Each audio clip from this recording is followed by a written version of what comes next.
A historic move by the Cricket Board of India, bridging the gender pay gap. Today, BCCI announced equal pay for women and men cricketers. BCCI Secretary Jai Shah announced the landmark decision on Twitter. He said India's women cricketers will be paid the same international match fee as their male counterparts. Jai Shah termed the move as a new era in Indian cricket and BCCI's first step towards tackling discrimination. Now, the move by the Cricket Board was welcomed by cricket fraternity, especially by women cricketers, former and current, hailed as a big leap in women's empowerment and a big boost to women's cricket. BCCI, remember, has become only the second cricket board to do this, after New Zealand cricket did this earlier this year. Now, under this policy, women, like men, will earn 15 lakh rupees for every test match played, 6 lakh for an ODI and 3 lakh for a T20 international. These amounts are indeed significantly higher than the flat 1 lakh that India women players were earning till now for an ODI or T20I and 4 lakhs for a test match. In recent years, not only have the women's team been doing very well, their performances have gone up, there's been a consistent push by BCCI to promote women's cricket. Starting with the latest unprecedented move, the BCCI has announced equal pay for as far as match fees are concerned.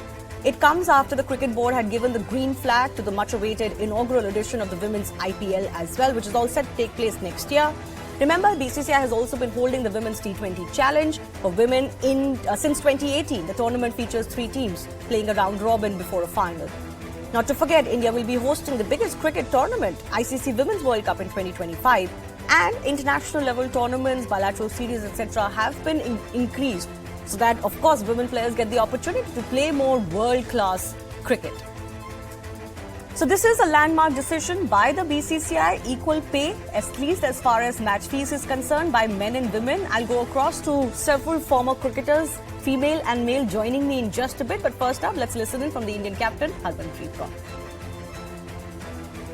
First of all, I welcome this decision, and we always talk about equality, and first time in India, and now we are getting the equal pay as men are getting, and I'm really happy, and I'm really happy this is happening now, and I'm sure now a lot of girls in India, they will take cricket as a professional career.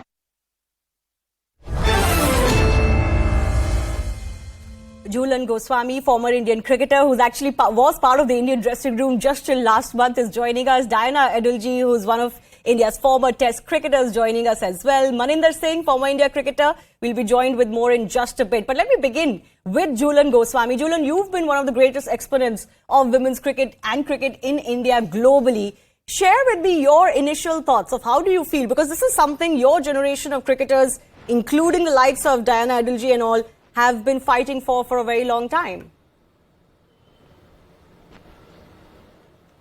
First of all, thank you so much, and it's a big day for women's cricket. This was it was long due. A lot of discussion was going on, and what you want, after just Diwali time, and I must thanks to all BCCI office bearers. They come out and announce these things, because it was required for sports, particularly in India, as well as the society. This will give huge boost to women's cricket as well as in our society and other sports, to bring break that stereotype gender differences. They should break that differences and come out as a same platform. Yeah, I wanted to ask you, you talk about gender barriers and differences, but I want to ask you, before I go to others, from your experience, what difference does this make, actually speaking, in a cricketer's life? Because yes, athletes and cricketers alike don't really play for money per se. But from your own experience, can you share with me what message this sends to the country and the global community at large, to society, and what real difference this makes in a cricketer's life? ऐसा है, हमेशा difference होता है, दिक्कतें आते हैं, because nowadays cricket has become a very highly professional game. To maintain certain thing is quite difficult for individuals. At the same time, because of you'll get a lot of respect from the society, as well as you can have your own personal trainers, physios. You can have your own dietitian, and you can plan your session. So that's all those things, small things, will give lot of help to women's cricket. And one more thing, earlier we used to heavily rely on Indian Railways and a bit sometime for Air India to get some jobs to एक चीज जरूरी होता है हम लोगों के लिए, जो एक जॉब मिल जाए, एक सिक्योरिटी मिल जाती थी. बिल्कुल. सो उसके ऊपर आपको हेवीली रिलाई करने का जरूरत नहीं है, because you have central contract. Now you have same amount of payment from the board. So if you consistently perform well, you can plan your life also. So I think it's huge boost for women's cricket, and इससे बढ़िया चीज नहीं हो सकता था. ये मांग बहुत दिनों से था, लाइक आप कैसे इस चीज को और ऊपर लेके आए, वुमेन्स क्रिकेट को और कैसे ऊपर लेके आए. And now last 5 years women's cricket जिस तरीके से आपने एक खुद का आइडेंटिटी क्रिएट किया, खुद का एक स्ट्रॉन्ग बेस बनाया वर्ल्ड क्रिकेट में, एंड जिस तरीके से वेरी कंसिस्टेंट परफॉर्मेंस किया है last 5-6 years. So I think it was a huge gift for entire women's cricket in our country. Absolutely. You're calling this a gift. I think this is long due, as you also very rightly said. Only what the women cricketers deserve. Diana Adilji is joining me. Earlier today, Diana, you were saying that this is a Diwali bonanza for Indian women's cricket. You know, this is something that has been a long-standing demand. Interestingly, the BCCI has become only the second cricket board to do so. So actually, we're ahead of many others. Many other more traditional or more developed countries, more traditional cricket playing countries like England. And we've done it only after New Zealand that did it earlier this year. What do you make of this decision, and how does it feel today? Because when you were part of the Cricket Administrators Committee as well, this is something that you had been talking about for a very long time. Yes, come to the point first, that how do I feel? There's a little echo going on. If you Can we cut that, please? Out. Yes, Diana ma'am, go ahead. Today is a very big day for women cricket and women cricketers for this. It's a great Diwali gift given by Mr. Jay Shah announcing it, and the BCCI on the whole. And I really appreciate this move from BCCI. It is, yes, as you said, it's a long overdue one, but it is a process, in progress. It started when I became a member of COA, when the one-time benefit was given and the pension was started. We increased it a little bit. We brought pension for 1 to 10 test matches, which was not there before. So it's an ongoing process. Then we started, making the team travel in business class. Then they got the single rooms in the 5-star hotels, same as the men. The daily allowances became equal. It was small steps being taken, and now this major step which has been given by BCCI. In fact, before this also, when the broadcasting rights for IPL came in, the BCCI doubled the pension for the women cricketers. So those are the things that BCCI is really looking into and looking after women's cricket, not only the present lot, but even the past. Now, everybody is wondering, before I bring in our former male cricketers as well, Deepdas Gupta is also joining us. Diana ji, everybody is wondering, what about central contracts? Now, that gap there is also humongous, isn't it? The gap is staggering there. Yes, I agree with you, but I still feel there is a little more time for that. See, the men cricketers also took some time to get to this space, right? This figure was not there before. In COA time, we increased the fees of the central contracts, and it is an ongoing process. Initially, when the contracts came in, it was a very measly amount. Then we brought it up to certain levels, and see, we have to bring in revenue also to BCCI. BCCI is not only going to spend on the men's team and the women's team. It has a huge basket to look after: state associations, domestic cricket, infrastructure.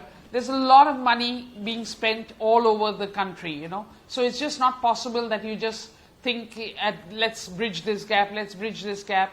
Slowly and steadily, now we've got our tender coming up for the broadcasting for women IPL, which is due next year. That could be a game changer, and then we can start thinking, once the IPL picks up, the performances of the players improve, we have a wider range of players. Domestic cricket improves. Everything. It's an ongoing process. It's a we process. just can't think that in one day BCCI is just going to wipe the clean slate and say that men and women all equal. It's not going to happen that way. Yeah, I know that a lot of romanticism seeps in when we talk about this issue, and obviously all of us believe in our right minds and hearts, so this is something that needs to happen, but there are market forces at play, and this is the story all across, not just in global cricket, world cricket, but also across global sports. And I've discussed that over the years with many former athletes from tennis, football, etc. But I want to bring in Maninder Singh. Maninder Singh, you know, along with equal match fees, one thing that women cricketers need is also an equal opportunity, or if not an equal opportunity, but a good number of matches to play. Do you think more needs to be done on that regard? See, positive signs are coming, you know, like this was very important, and I'm really happy for women's cricket, and I'm really happy for the girls, because, you know, in today's time, you said that, you know, nobody plays for money, but I think you do play for money, because financial security is very important. And you know what this is going to do is, a lot of girls are going to come and play cricket now, and I'll go one step further. A lot of parents would be wanting their girls to play cricket, so that, you know, because there's so much money and that financial security is there. So I think one step at a time, BCCI is looking after women's cricket. This is a great step forward. And I think we should congratulate BCCI, because we've had great people, you know, who've led BCCI. Jagmohan Dalmia, you know, he started the money flow, then N. Srinivasan took it further, then Anurag Thakur took it another step further, and now Jay Shah wants to do that. And I'm so glad that this step has been taken, because it was long due, and like Diana said, they've been trying for a long time. But let's take one step at a time. I'm sure, you know, this is the first step, and slowly, with time to come, you'll see more things done for women's cricket. Yeah, you talked about changing the mindset. In fact, I didn't. When I said, you know, athletes don't play for money per se, I didn't mean that they don't want to be making money. Of course, everybody does. But their real passion comes from representing the country and their passion for the sport. But ultimately, yes, financial security is indeed very important. Julian, I want to come to you with that question. You faced this in your career at the time when you started. You know, players are sometimes not keen on letting their kids play sports. Forget about girls playing cricket, because there's no financial security. And do you think one of the things that this move will do is encourage more players, not just athletes, but encourage more parents to say, okay, yes, you can make a career and a safe career playing cricket. Do you think that is something that is going to change now, Julian? बिल्कुल ये बहुत बड़ी ये point आपने उठाया, क्योंकि ये चीज का इशू है. I also gone through, because when I started playing cricket, because my family people don't know anything about sports, and you know when you started very young age, and that was quite challenging for parents to understand that, and sports itself is a gambling. You don't know you're going to be success or not. So when you take this kind of challenges, you can taking that kind of gambling. So sometimes it's difficult for parents to take a right call. But this will give you huge satisfaction to the parents also, that yes, आप अगर अच्छे से cricket खेलोगे, अच्छे से training करोगे, अच्छे से आप डेडिकेशन के साथ काम करोगे, तो फ्यूचर में आप एक स्टेबल लाइफ लीड कर सकते हो. ये बहुत जरूरी था वुमेन्स क्रिकेट के लिए, and that will give huge thing from the upcoming budding cricketers के लिए. एक अच्छा मोटिवेशन के लिए आएंगे, क्योंकि आगे आपको वुमेन्स IPL भी आने वाला है नेक्स्ट ईयर.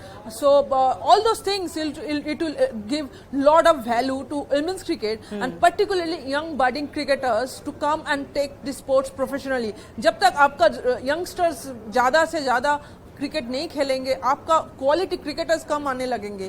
सो आपको यंगस्टर्स के पास जाना है, स्पोर्ट्स को लेके जाना है, and they should come and play this sports as a professionally, and that's going to be the key. And I am delighted to see this news, and I'm absolutely excited and thrilled that this will give huge boost to women's cricket. Again, I'm repeating this word, because this is very much important news for women's cricket. Absolutely. Deep, coming to you, we all know the impact that the 1983 World Cup win had for cricket in India. Till that time, actually, you could argue it wasn't the biggest passion for sports lovers in the country. Do you think the women's game also is waiting for a moment like that, a big ICC trophy, for that explosion to happen in women's game as well?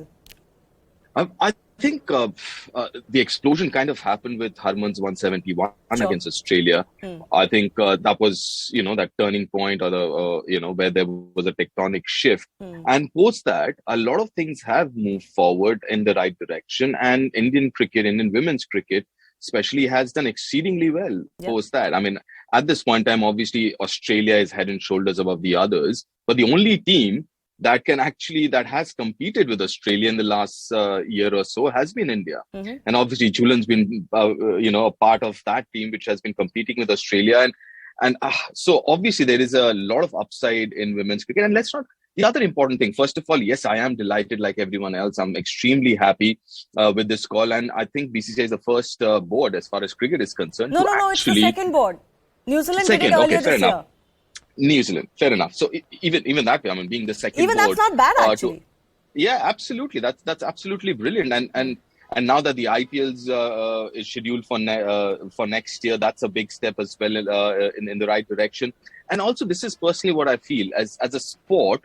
If cricket has to grow, one of the best vehicles is women's cricket. I mean, we already see, apart from the usual cricket playing nations, you look at women's cricket, you see Thailand, teams like Thailand and all playing World Cup and all. So I think we also have to realize that this is, again, a great vehicle to spread the sport as well, which is women's T20 predominantly.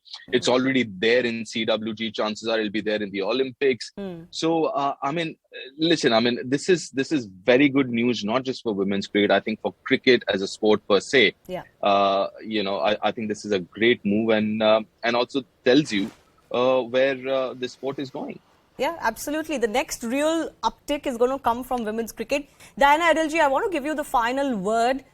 You said it is going to take incremental steps before we can get complete parity as far as male and female cricketers are concerned. But over the next 1 year or so, what more would you like to see happen for female cricket, women's cricket in India? See, there are a lot of things lined up in the near future, especially next year. We have the World Cup coming up, we have the Women's IPL coming up. So all that is there. We have to play a lot of cricket. Yeah. And most important is to win an ICC trophy.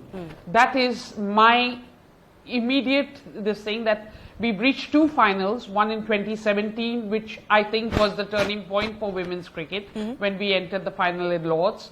And then the T20 World Cup at MCG, where we had about 90,000 people watching. So it's not that people are not coming in to watch the game. It is there. It's just that we have to lift the game by winning a trophy. Yeah. We've started crossing the line. We got the silver medal in the Commonwealth Games. We got the Asia Cup, which we have not won for the last 7 years, though it took some time. And that is what now we've started crossing that final hurdle.